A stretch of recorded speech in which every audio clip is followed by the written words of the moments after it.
So, good day sa ating lahat, mga inaanak. So, share ko lang sa inyo itong bagong update ng RC2. So, ito, pinakinggan din tayo ni DJI and yun. Kikita nyo sa upper part yung simulator. Yan. So, ibig sabihin, pwede na tayong mag-practice kahit na hindi tayo nakakonect sa aircraft natin. Ayan. Kita nyo ba?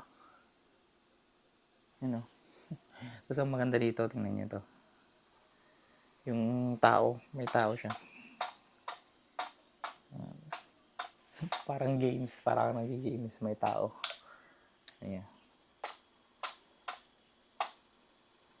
Ayan. Kasi i-place mo daw yung aircraft. Ayan, balik tayo. Eh, ito nga palang update is supported din ng supported din siya sa yung bagong Mavic 4. Ayan. Ito yun.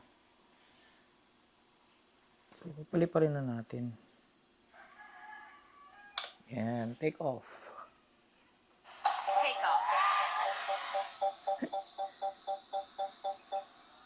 Ayan.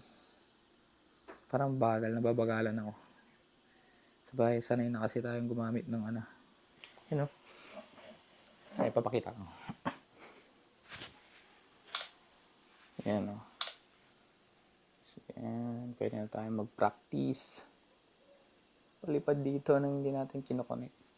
Kaya pag naboboard ka, pwede kayong maglaro. Laro-laruin mo lang hanggang sa ayun, parang restricted area. Galing. Ganda. So, maganda tong update na to.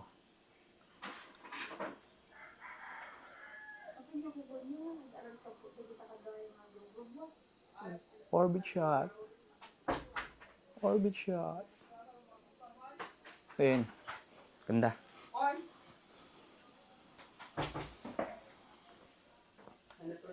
And sabi ko nga ito yung pinakamagandang remote ngayon.